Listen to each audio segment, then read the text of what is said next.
ሰላም እንዴት ናችሁ? ወደ ቲክቶክ ቤተሰቦቼ እኔ ያለው እግዚአብሔር ይመስገን። ሁላችሁም ይሄንን ቪዲዮ ሸር እንድታደርጉልኝ በሉሉ በእግዚአብሔር ስም ጠይቃችኋለሁ። እናታችሁን የምትወዱ በእናታችሁ እጃችኋለሁ ማለት ነው። እነዚህ ከላይ የምታዩ ሁለት ግለሰቦች አንዷ ሟች ናት፣ አንዷ ገዳይ ናት ማለት ነው። እቺኛዋ ሙልዬ ታፈሳ ትባላለች፣ እቺ ደግሞ ነሲባ ትባላለች። የጅማ ልጅ ናት። እቺ ደግሞ ሟቿ የወለጋ ልጅ ናት ማለት ነው።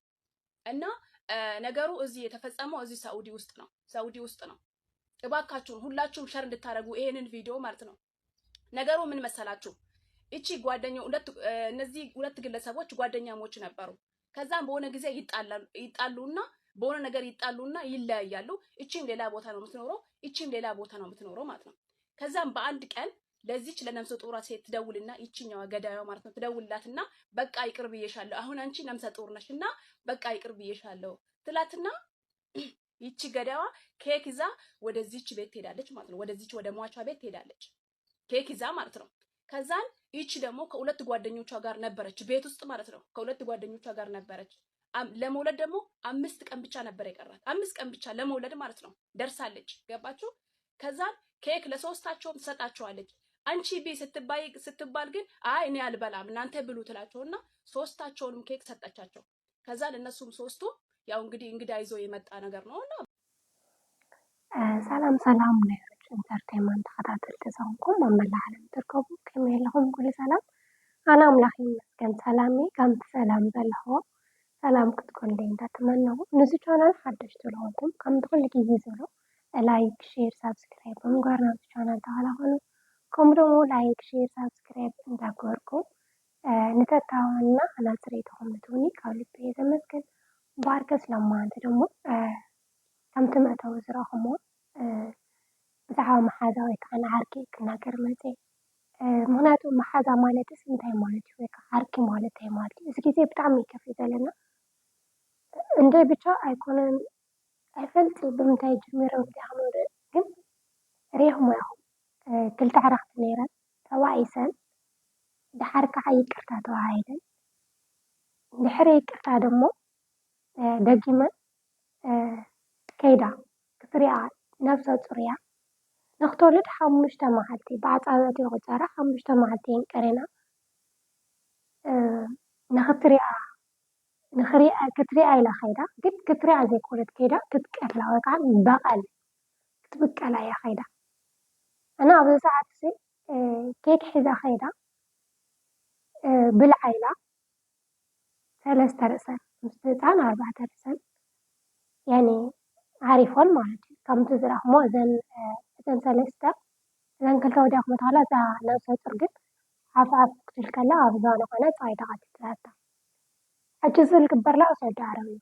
እና ንምንታይ ግን ትርጉም ምሕዝነት ከመይ ድኾኑ በቃ ድዝዲ ምሕዝነት ሓደ ሰብ ይቅርታ ተይሉ በቃ ይቅርታ ይትዕረቕ ያኔ ልብኻ ንፀዓቶ ዘይኮይኑ ግን ይቅርታ ኢልካ ግን ምርኻብ ዘይበሃል ነገር ኣሎ በቃ ኣይትርከቦ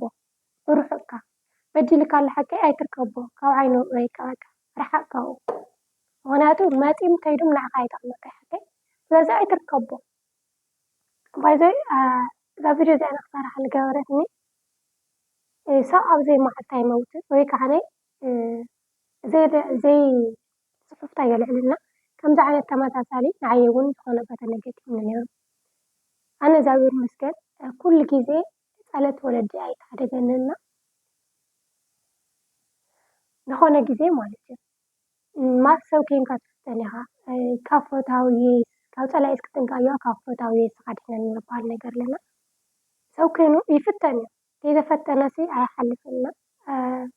እንተዓነ ብቻ ተይሃም ዝገበርክን ኣይፈልጢ ተይሃም ዝወደልክን ኣይፈልጢ ዝኾነ ግዜ ኣነ ኣጥፊአ እየ ሓዱሽ ሰብ ክጠፍእ ከለካ ትገብረሉ እንክብካቤ ኣለና ከም ሰብ መፅኣን ተቐቢለየን ክዳንን ሴምካርን በቃ ብቻ ንሰብ ተቕበሎ ነገር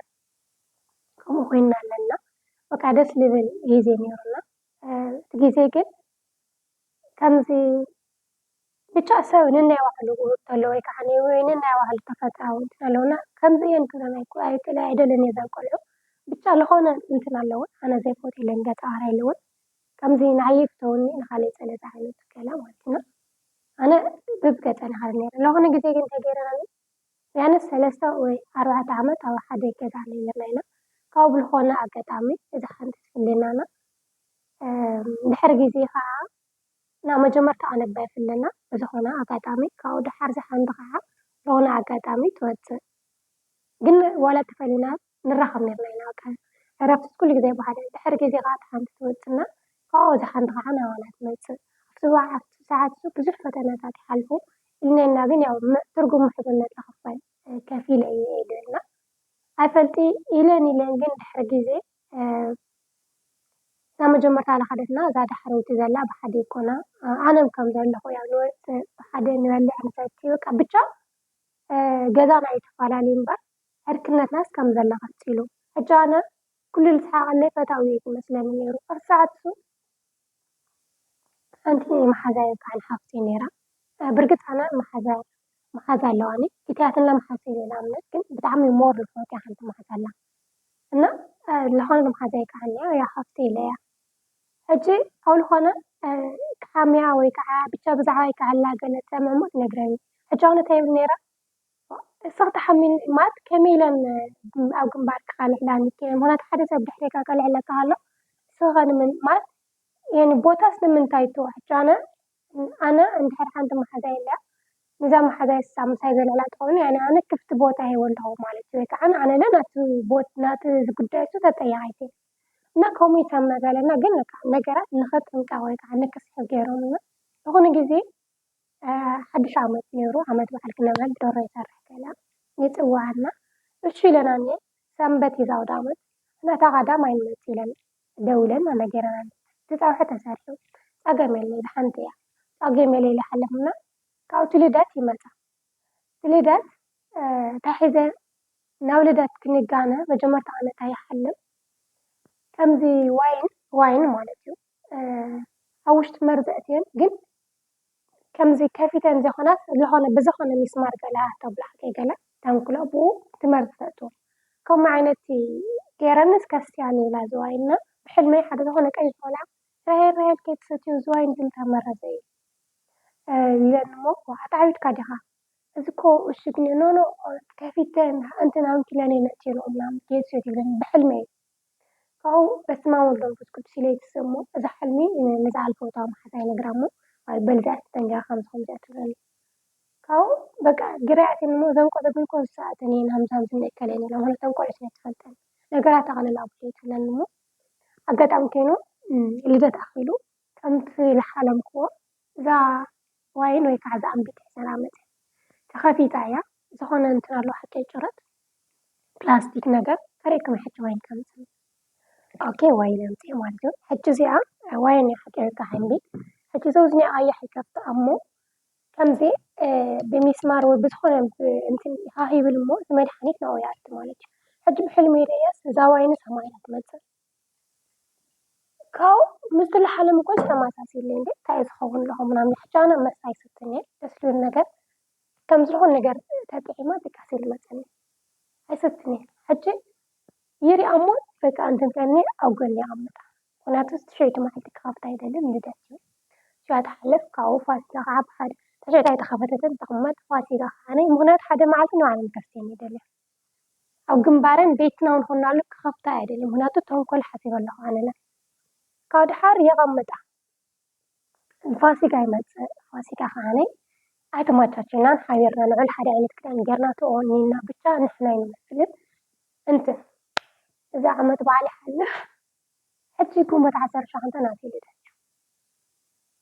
ግንቦት 19 ናተይ ልደት እዩ በቃ ኣብዛ ልደተይ መዓልቲ ማንም ሰብ የለይ ዓዲመ እየ ልደተይ ዲኮር ኣዘጋጅዮ ምናምን ልደተይ መዓልቲ ተዘጋጅ ከላ ክኸፍታ ኣለኒ እዛ ዋይ ክስተ ኣለዋ እዛዎ እሞ ካብ ልደት እስካዕ ግንቦት እያ ያኔ 4 ወርሒ ሚጠያ ኣለኹ ዋላ ሰንስተያ ይበላኒ ዋላ ንኽፈታ ይበላን ንምንታይ መፃ ይፈልጢ ሕጂ ኣነ ብዙሕ ሰት ኣይድሃው ግን ንቐልነት ክፍታ ቢላ እንትን ሰብ ተመፂኒ ክፍታ ቢላ እንትን ይብል እያ ኣብቲ ሰዓት እሱ እንታይ ገጥመኒ እዛ ልደት መዓልቲ ማለት እዩ እዚ ናተይ ልደት ግንቦት 19 ናተጫወትና ምናምን ብጣዕሚ ደንገኒ መፃና ናተጫወትና ገለ ዲኮር ኣሚሳኒና መስተታት እንዳለ ደርዲርና ቢራ ዋይን ዊስኪ ምናምን ያው ናይ ልደት ዝግጅት ማለት እዩ አዲስ አበባ ያደምኩን ያው እሳት በቃ ንሳትን ብቻ አነላ ድሓር ዘዋይን በቃ ኣብዛ ልደተይ መዓልቲ ተዋሒላ ተሰይራ በቃ ኣብዛ ልደተይ መዓልቲ ተዋሒላ ተሰይራ ወዚ ኩሉ ግዜ ሰንኪ ወተኽላ ዝኾነ ኣቕሓ ይስበር ከምዚ ዋይን ዊስኪ ወይ ቢራ ብቻ ወይ ዝኾነ ብርጭቆ ይስበርና ኣብዛ ልደተይ መዓልቲ እዛ ዋይን ተሰይራ ያው ፈጣሪ ካብ ልደት ማለት ታሕሳስ 29 እስካ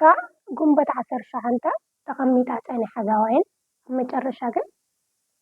ጉንበት 19 ኣብ ናተይ ልደት መዓልቲ በዓላት ተሰይራ ወዲቓ እናተጫወትና ምናምን ፎቶ እናተነሳእና ካብታ የእሚጠያ ነይረ መዛ ካልኦት ዋይናት ገለ ግን ኣይከፈትኳን ወዲቓ ተሰይራና ወይ ተሰይራ ምናምን ካላ ጠሰይ ንዓይ ዝተባሃለ እዩ ኣነ ክስበር ከሎ ብጣዕሚ ደስ ዝብል እስቲል ስልከይ ተተሰይራ ወይ ተመስገን ምክንያቱ ንዓይ ዝተባሃለ እዩ ተሰይሩ ገሊለ ኢላ ኣምና በቃ ንዓይ ተሓሰ ኩሉ ግዜ ደሞ ዝኾነ ነገር ተሓልዩ ወይ ከዓ ዝኾነ ነገር ተሓሲበ ከምዚ ኣቕሓ ይስበረኒ ወይ ሞባይል ይትስበር ወይ ብቻ ዝኾነ ነገር ይኻ እንትንና ዓይን ተሓሰብ ብገንዘብ ኮይንለና ሕጂ እዛ ቪድዮ እዚኣ ክረኽ ኣለኹ እዛ ሎማንቲ ዝረኣኸቦ ሶሻል ሚድያ ተመሓላለፍላ ዋላ ክረኸሎ ተባዳዲለን የቕረ ተባሂለን እንዳሃላ እዚ ገጢሞን ኣነ ግን ኣይተፃርፍናን ኣይተባዳደልናን ባህለን እንዳሰተና እንዳበላዕና ግን ከዓ ምንምንታይ ምክንያት ከምዚ ገይረን ኣይፈልጢ እስካ ሕጂ ባይዘወይ ኣዕረኽቲ ኢና ዘለና ኣዕረኽቲ ክብለኩም ግን ከም ቀደምና ኣይኮነን ጆስና እግዚኣብሔር ሰላምታ እምበር ከምዚ ቀደም ሓቢርና ምብላዕ ሓቢርና ምስታይ መሰንገዲ ፈየ ግን ተተጋይን ሃይ ከመይ ድሓን ዶ ንበሃል እና እዚ ቃል ይርስዖ ተጓኒ ኮይና ደቂ ኣንስትዮ ኣሕዋተይ በተለይ ኣብ ስደት ዘለና ንሕና ለምፀና ስደት እዩ ንሕና ለምፀና እንጀራ እዩ ሰሪሕና ክንልወጥ ዓርስና ኣንኪልና ሓኪመትና ሰብ ተጋጊ እኮ ይቀያየም ሕማቅ ቃል ይነጋገር ስለዚ ንምንታይ ሕማቅ ትሓስቡ በቃ ኣይምቸይኩም ይሰብሱ ካብ ህይወት ውጡ ግዴታ ምስኡ ኩን ወይ ከዓ ምሳይ ኩን ዝበለኩም ሰብ የለ ሕጂ ኣነ ሓደ ሰብ ተቐዲምኒ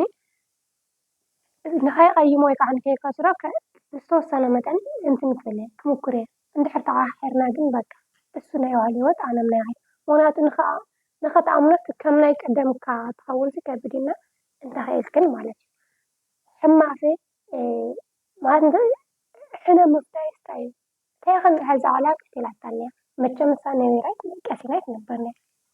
ዋው ስረበት ያት ብስብስ ካብ ስሪት ዋላ ስኒ ሓልና ዓረፍተ ይትረክብን ያና ከምዚ ንገበር ሕዋት ተጠንቀቑ ምክንያቱ እዛ ዓለም እዚኣ ማንም ሰብ ዝነብረላ የለን ኩላትና ተናናሊ ኣለና ሜብስ ሰሞይ ተዓሪፋ እያ መንግስቲ ሰማይ ትወርሳ ንሕና ኣትቀታሊት ከዓኒ መዋቲት ደሞ ቀታሊት ደሞ ሕጫኺ ወይ ከዓኒ ፍርድኺ ካብ ፈጣሪ ስለትረኸቢ ካብ ፈጣሪ ረኸብየና መብዛሕትአን ደቂ ኣንስትዮ ወይ ከዓኒ ብቻ ይፈልጢ ኣብ ደቂ ኣንስትዮ እዩ ከምዚ ዝስራሕ ናይ ደቂ ኣንስትዮ ኣሕዋተይ በተለይ ኣብ ስደት ዘለኻ ንሽተን በቃ ሕነ ምፍታይ ግደፋ ኣነ እዚ ንሎማ ሓንቲ ዘለዓልክዎ ሓንቲ ብቻ እምበር ተዝነግረኩም ኣብ ስደት ለጋጥሙ ፈተናታት ብቻ ኣሎ ሓደ ቪድዮ ክነውሕ እምበር ነይሩ ሓደ ተዝነግረኩም በቃ ብናተይ ትብሎ ወይ ከዓ ብተኣምነ ብጎንኻ ዘሎ ብቻ እንታይ ስደት ማለት እዩ የምህረካ ኢልና ብቻ ኣብ ስደት ብዙሕ ነገር ትፍተን ኢኻ ነዚ ፈተና ብታይ ብዝተሓልፍ ከለካ ብጣዕሚ ኢኻ ትጠንከር ካሳ ከለካ ብጣዕሚ ስለዘስዓኒ ሓደ ግዜ ንምንታይ ናማ እንዲኣነ ከምዚ ጠንካራ ደገለ ሓደ ግዜ ከዓ ማለት እዩ ግን ንምንታይ ከምዚ ዓይነት ፈተና ናብሕኒ ገለና እንትን ኢልና በቲ በለ በቲ ግን ነዚ ፈተና እዚ ካብ ሞት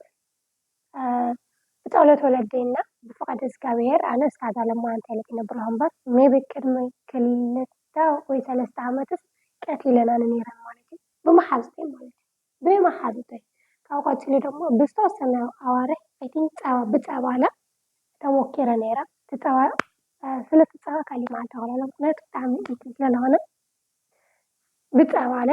ተፈቲነ ነይረ ግን ትፀባ ከለእዩ ገይርወቶ ላይ ክልል ለምፀት ተፀባ ናይ ባዕሊ ሓፍተይ መሓዛ እዩ ትፀባ ከፍልሕ ከለኹ ግን ኖርማል ፀባ እየ ምፃተ ከፍልሕ ከለኹ ግን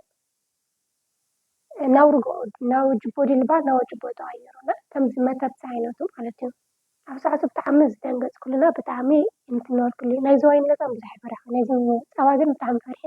እስቲል ናብ ኣቦወይ ደው ኢለ ጎይትሸይ ማት ምንም ኣማራጭ የለና ጎይትሸይ ከምዚ ተፈጢሩ ገለለ ነቦዋይ ማለት እዩ ካብኡ ብዙሕ ልቢ ኣይበለንን ናይ ኔትወርክ ስለዝነበረ ብዙሕ ልቢ ኣይበለኒና ሕጂ ጎይትሽ ሕንቂቑ ገለ ስለለዋጥሕና ከምዚ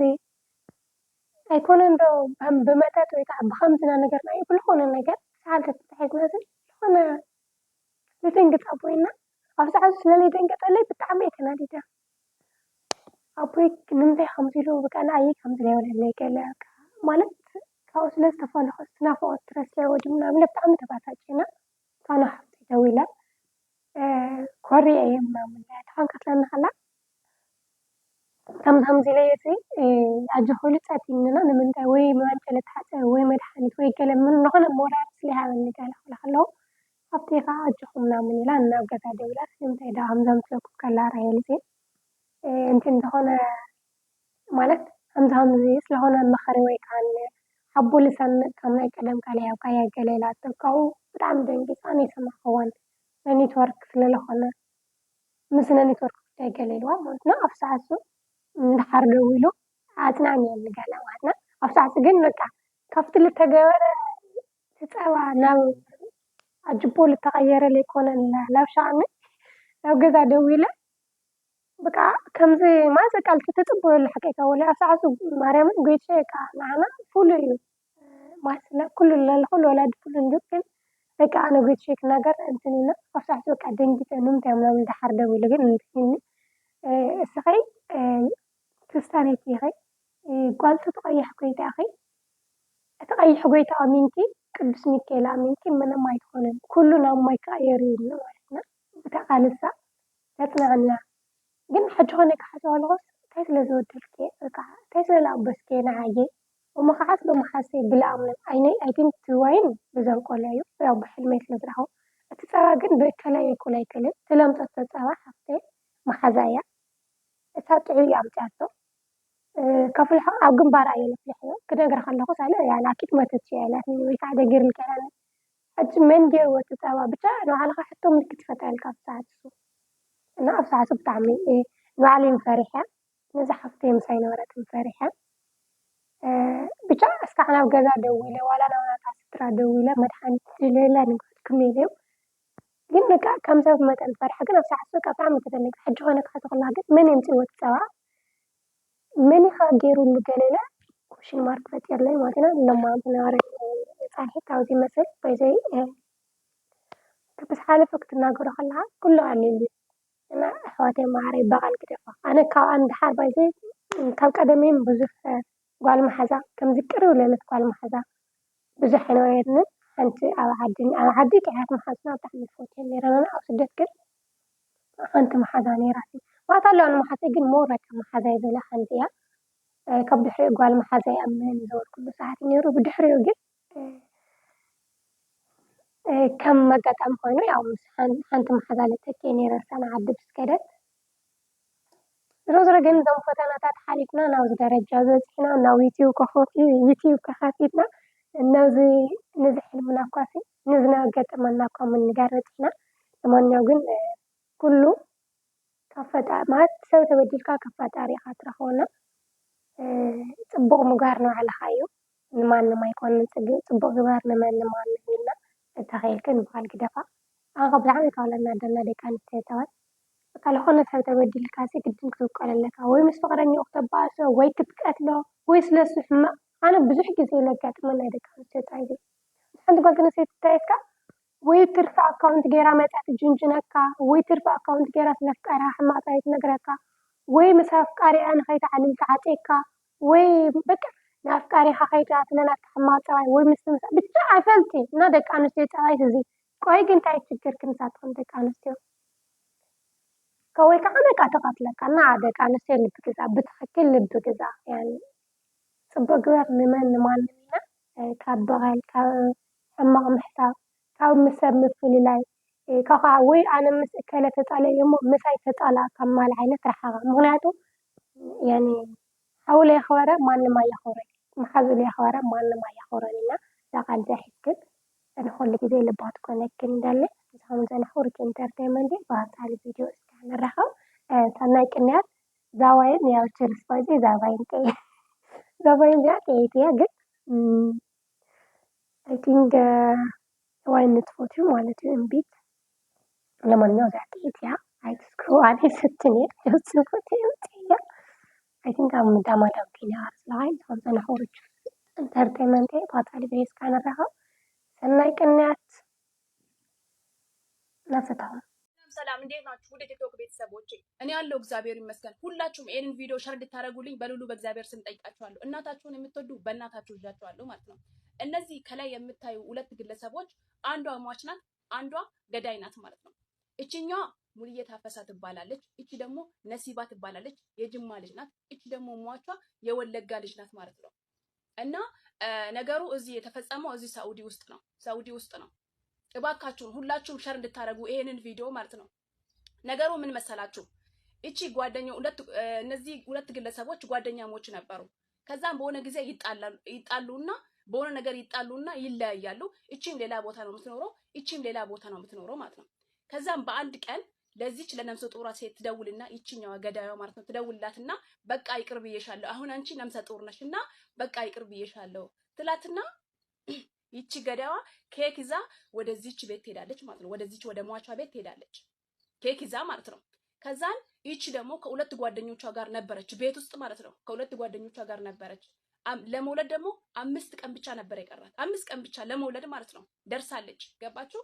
ከዛን ኬክ ለሶስታቸውም ትሰጣቸዋለች። አንቺ ቢ ስትባል ግን አይ እኔ አልበላም እናንተ ብሉ ትላቸውና ሶስታቸውንም ኬክ ሰጠቻቸው። ከዛን እነሱም ሶስቱ ያው እንግዲህ እንግዳ ይዞ የመጣ ነገር ነውና